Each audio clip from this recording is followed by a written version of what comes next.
Ang hinog na ang saging namin. Ito. Ako, malambot na.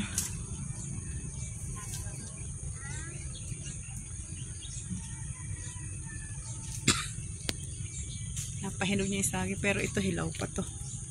Yung nasa taas hinog na. Malalambot na to.